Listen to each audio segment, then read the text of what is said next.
De Pékin à Moscou, 8000 km en train nous attendent, à bord du Transmongolien, une des 3 branches du mythique Transsibérien. Nous quitterons la capitale chinoise en longeant la Grande Muraille, puis nous traverserons le désert de Gobi pour plonger dans le temps en Mongolie. Nous atteindrons ensuite la Russie, pour plonger réellement cette fois-ci dans le lac Baïkal. Ensuite, nous traverserons la Sibérie et la chaîne de l'Oural, ce qui nous ramènera en Europe pour finir notre périple à Moscou.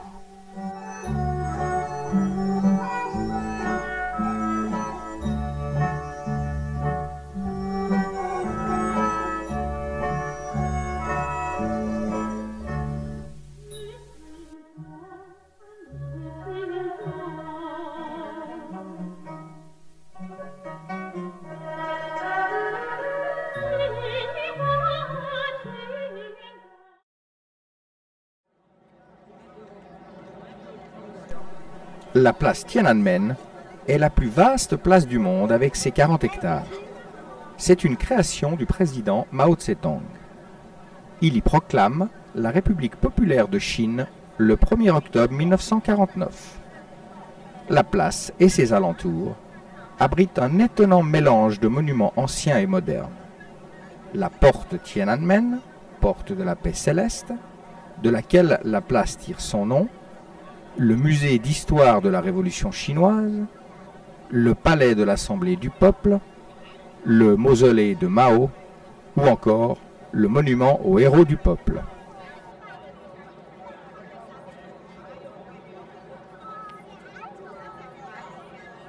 Plongeons-nous quelques instants dans l'histoire. Nous sommes le 1er octobre 1949, la place Tiananmen est noire de monde et les drapeaux rouges flottent partout.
Se trouvant au centre de la ville de Pékin, au nord de la place Tiananmen, la cité interdite, appelée Gungong en chinois, était le palais impérial pendant les dynasties de Ming et de Qing. Formant un rectangulaire de 74 hectares, c'est le plus grand palais du monde.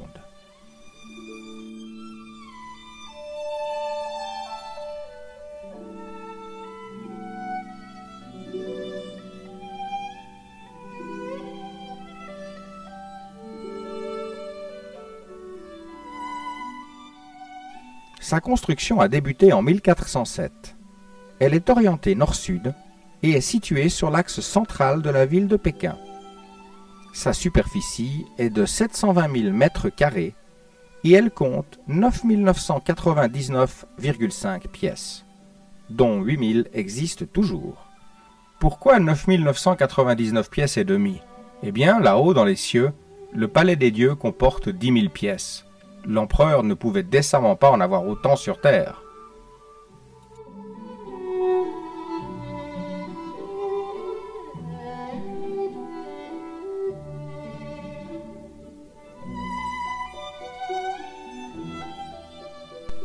La cité comprend 2 parties principales. La cour extérieure, qui abritait le siège du gouvernement, et qui comprenait le palais de l'harmonie suprême, le palais de l'harmonie du milieu, ainsi que le palais de l'harmonie préservée. Nous avons également la cour intérieure, où se trouvaient les appartements de la famille impériale, qui, elle, comprenait le palais de la pureté céleste, le palais de l'Union, le palais de la tranquillité terrestre, ainsi que le jardin impérial.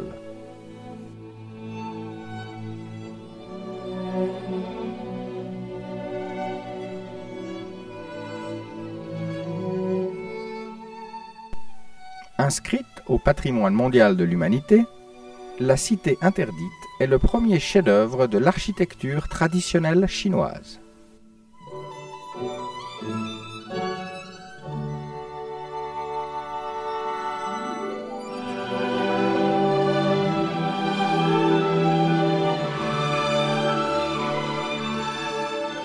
Les bâtiments, forme architecturale, dimensions, toits, couleurs, décoration, sculpture, organisation de l'espace, traduisent l'ordre politique et moral de la société chinoise de cette époque et mettent l'accent sur l'autorité absolue de l'empereur. L'axe central symbolise le pouvoir impérial.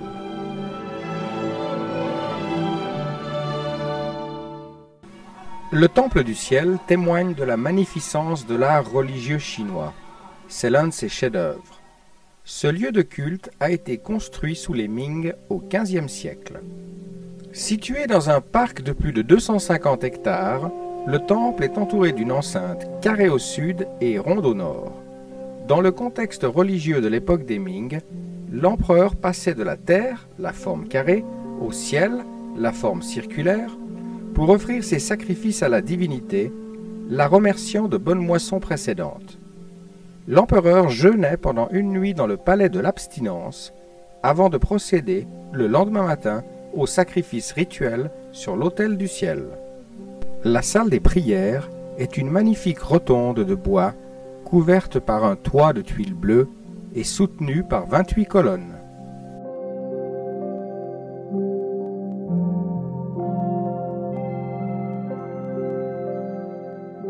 Le Temple du Ciel est construit autour de 3 principaux édifices. L'Autel du Ciel, Tianquitan, la voûte céleste impériale, Yangqingyu, et la salle de prière pour les bonnes récoltes, Qingyandian.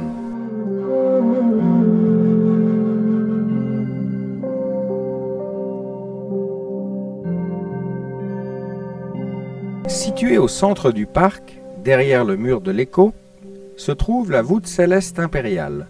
C'est un petit temple rond où l'on conservait les tablettes sacrées.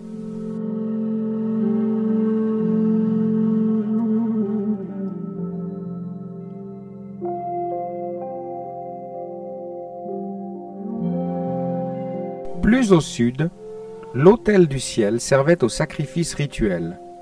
Il est bâti sur une triple terrasse de marbre entourée de 360 petites colonnes, comme les 360 jours de l'année lunaire.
La Grande Muraille est un ouvrage défensif de l'histoire de la Chine et l'un des plus prestigieux monuments mondiaux.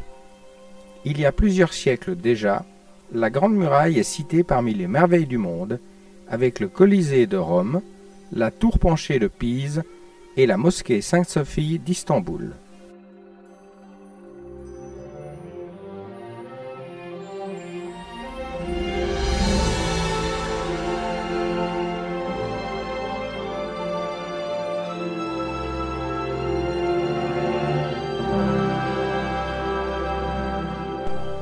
Sa construction dure plus de 2000 ans, de 770 avant Jésus-Christ jusqu'à la fin de la dynastie des Ming en 1644.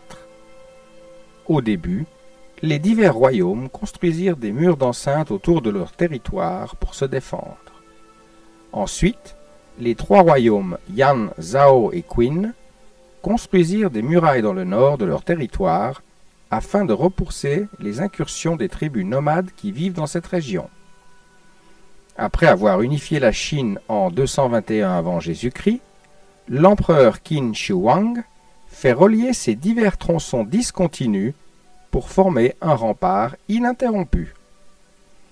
La construction de la Grande Muraille part à l'ouest de Lintao dans le Guangzhou pour arriver jusqu'au Liaoning à l'est. Sa longueur atteint à cette époque déjà 5000 km. Après la dynastie des Qin, les travaux de consolidation et d'extension sont sans cesse poursuivis, et notamment sous les dynasties des Han, des Jin et des Ming.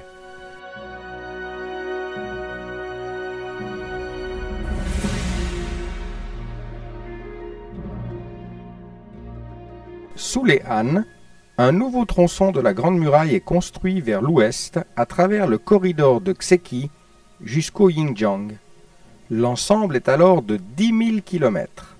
C'est la plus longue muraille dans l'histoire de la Chine. Ce nouveau tronçon contribue considérablement à la sécurité de la route de la soie et aux échanges culturels et commerciaux entre la Chine et l'Occident.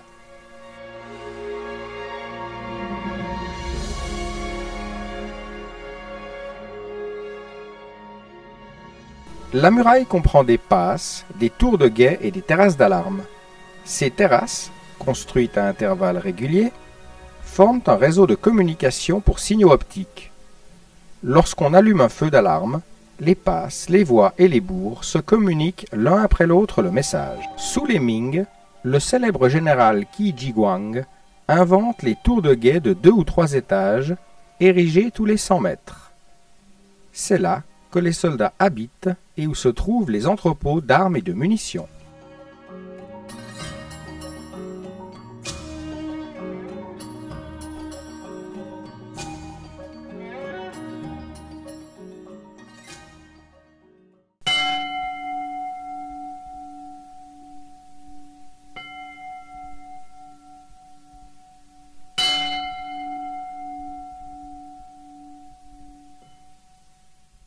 Construit en 1694, le temple des lamas, appelé en chinois Yonghe-gong, palais de l'éternelle harmonie, est le plus grand et le mieux conservé des monastères de Pékin.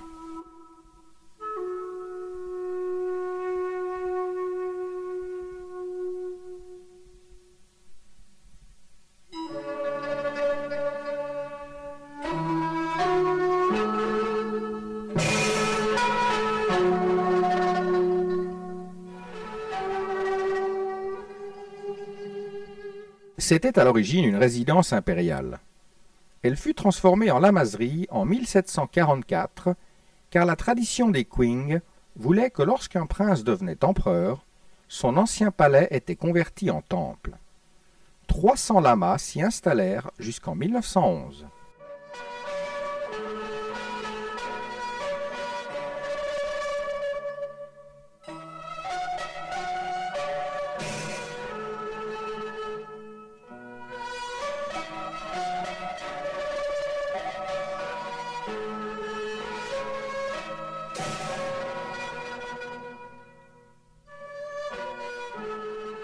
Le pavillon des 10 000 bonheurs abrite une statue colossale de Maitreya, haute de 28 mètres. Elle est taillée dans un seul tronc de santal et c'est un don du Dalaï Lama de l'époque. Son transport du Tibet vers la Chine dura 3 ans.